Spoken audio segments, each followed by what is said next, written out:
আজকের এই সেমিনারে প্রবন্ধ উপস্থাপন করেছেন গণতন্ত্র কিভাবে আমরা উত্তরণ করতে পারি। বর্তমান প্রেক্ষাপটে বাংলাদেশের অবস্থানটা কোন পর্যায়ে আছে। আমরা যদি খুব বেশি পিছনে না গিয়ে আমরা যদি চিন্তা করি, বাংলাদেশের স্বাধীনতার পর দুইটি অভ্যুত্থান হয়েছে, একটি 90-তে আর 2024-এ।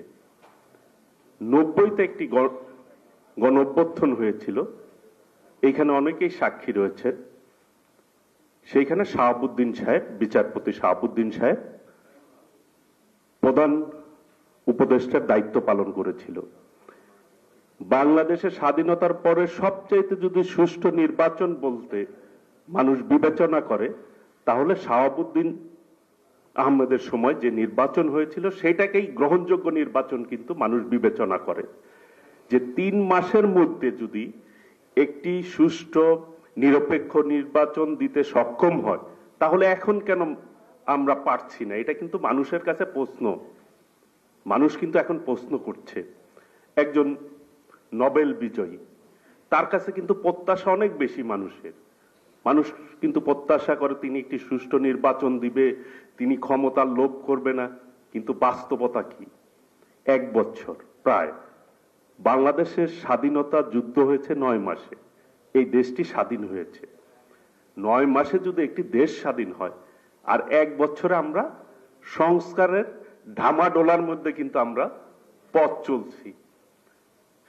আজকে আমি সোশ্যাল মিডিয়ায় দেখছিলাম, অতি সংস্কারের প্রয়োজন নাকি বাংলাদেশে। আবু আহমেদ স্যার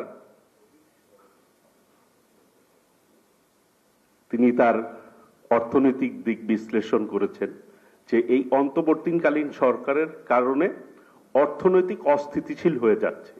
তাহলে এটা মেকআপ করার ক্ষেত্রে পরবর্তী সরকারের কিন্তু দুর্ভোগ পোহাতে হবে।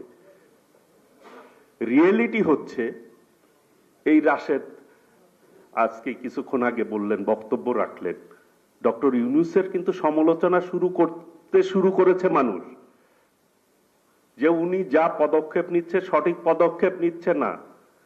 দেশের অর্থনৈতিক অবস্থা খারাপ, আইন শৃঙ্খলার পরিস্থিতির অবনতি হচ্ছে, সরকার কোনো পদক্ষেপ নিতে পারছে না।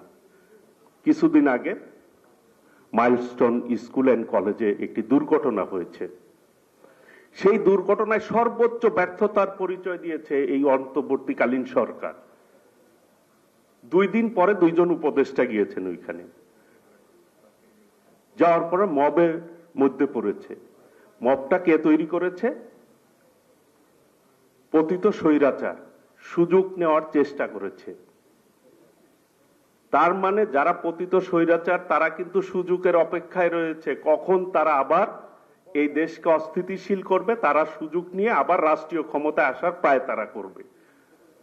তাহলে এই যে আমরা বর্তমান প্রেক্ষাপটে নির্বাচন না দিয়ে বিভিন্ন কায়দায় বিভিন্ন দিকে আমরা কথাবার্তা বলছি, তাতে কাকে সুযোগ তৈরি করে দিচ্ছি?